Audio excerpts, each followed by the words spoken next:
Today's proclamation of the Word of God is in the book of Isaiah, chapter 41. For I, the Lord your God, will hold your right hand, saying to you, Fear not, I will help you. Fear not, you warm Jacob. You men of Israel, I will help you, says the Lord, and your Redeemer, the Holy One of Israel. Behold, I will make you into a new threshing sledge with a sharp teeth. You shall thresh the mountains and beat them small, and make the hills like chaff. You shall winnow them, that the wind shall carry them away, and the whirlwind shall scatter them. And you shall rejoice in the Lord, and the glory in the Holy One of Israel. The poor and needy seek water, but there is none.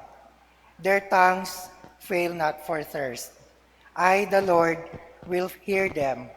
I, the God of Israel, will not forsake them.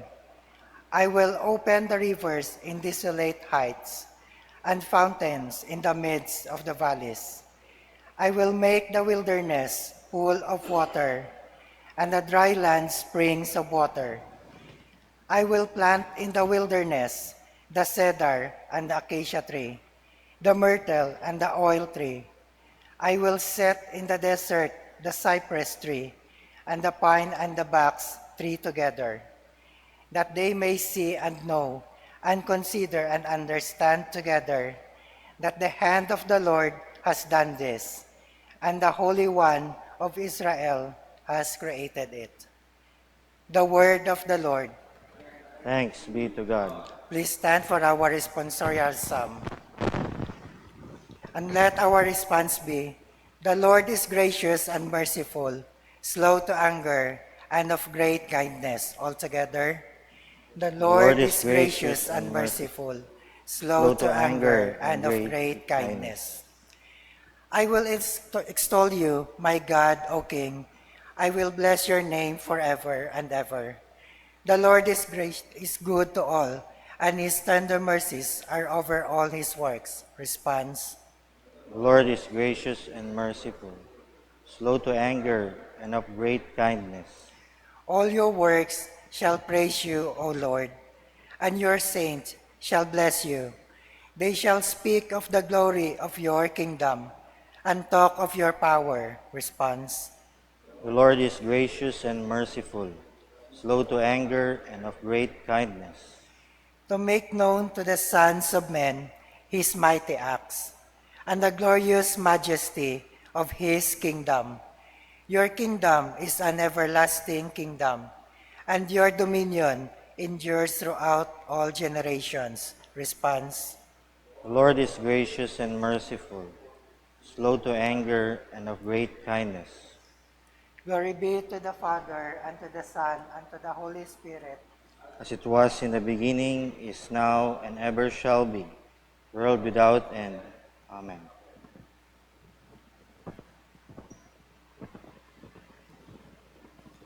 The Lord be with you. The Holy Gospel of our Lord Jesus Christ according to St. Matthew. Glory to you, Lord Jesus Christ.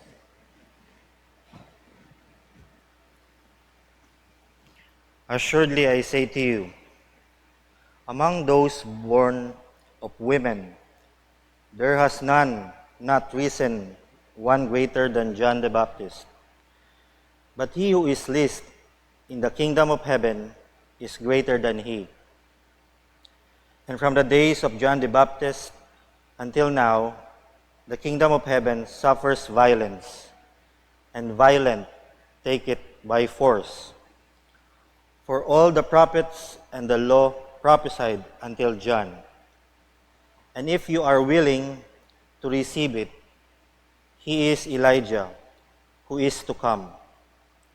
He who has ears to hear, let him hear. The Gospel of the Lord. Praise to you, Lord Jesus Christ. Please be seated. Good morning. Last Saturday, my wife and I went to Parish of Holy Trinity in Candelaria.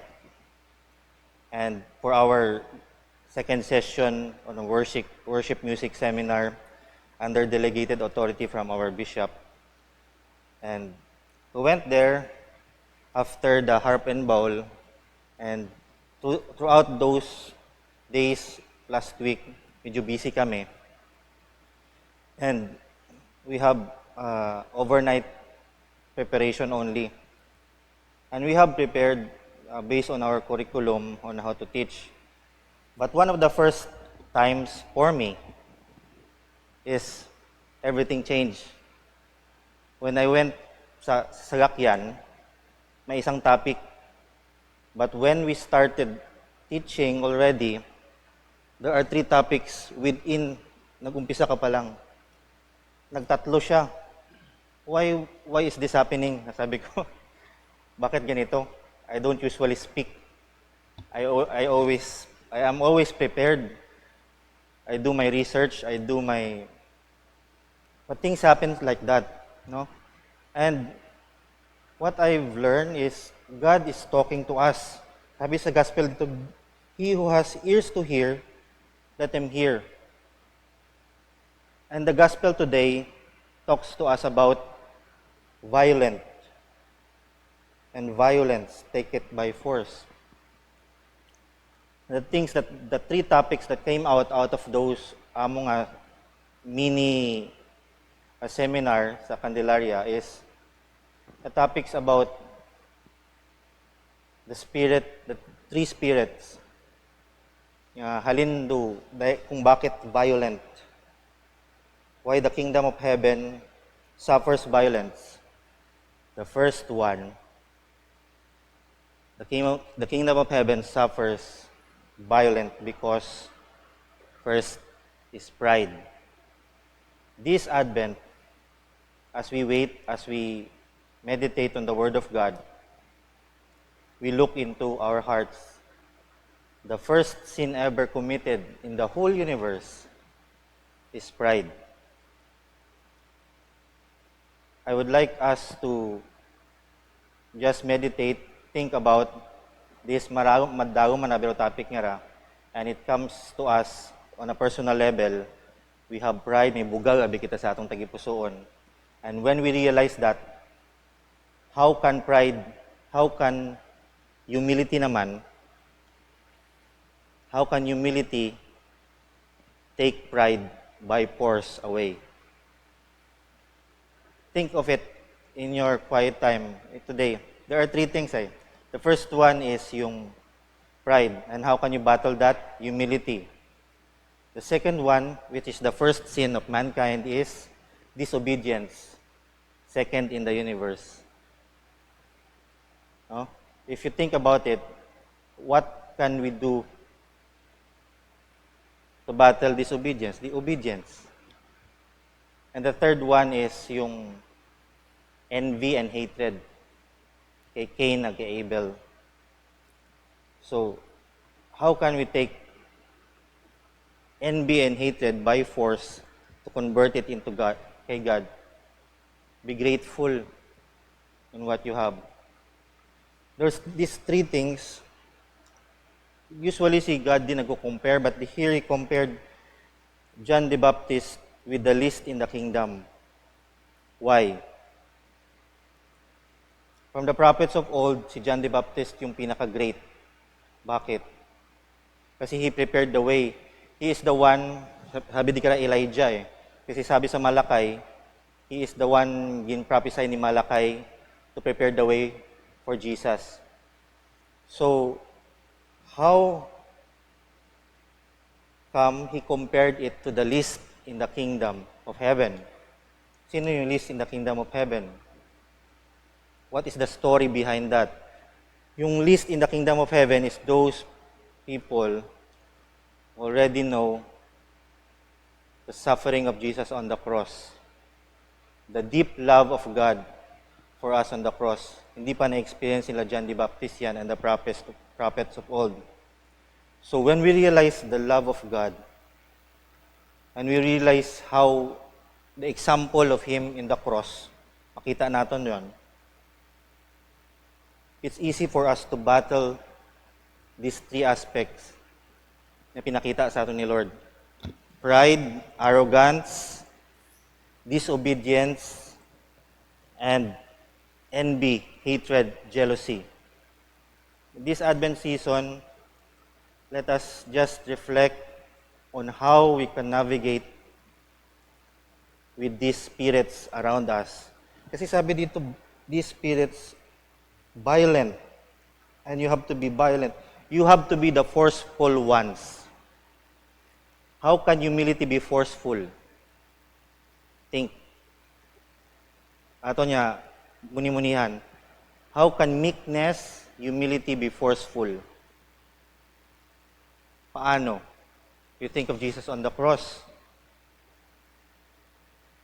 You think of serving others without any return. You think of doing your work out of humility. How you can contribute, not of pride and of arrogance, not of because magaling ka, but because I have to contribute kahit maliit lang. Kasi kahit na maliit lang na to, at least the whole team united. Nakita niyo yung yung humility. How can humility be a force in the kingdom? Meekness is power under control. How there is power in you, but how can you control it so that others also may seek after God? Obedience. Think, how do we obey God? If you love me, obey me. Sometimes it's hard, sometimes it's uncomfortable, but we have to obey God. It's uncomfortable to wake up early in the morning and be watchful, but we have to obey in prayer and in constant talking to Him. The will of God for us always, ginhambal sa Bible, is to rejoice always, pray without ceasing, and in everything give thanks. No? Obedience. And the third one is envy and jealousy. We reflect today, we think, how can we be envious? How can we convert that into godly principle? And how can be gratefulness and thankfulness be a force in the kingdom of heaven? There are many things nga gintaw kato ating Ginoo, and we are always grateful for this principle of humility on the cross, the principle of obedience, denying ourselves on the cross, and always be grateful on the things that God has given us. So today, aton lang nga pagmumunihan din niya nga tatlong nga bagay this Advent season to prepare our hearts for the kingdom, and how can we be a force in the kingdom of heaven while still here on earth using humility, obedience, gratefulness, and thanksgiving in our hearts.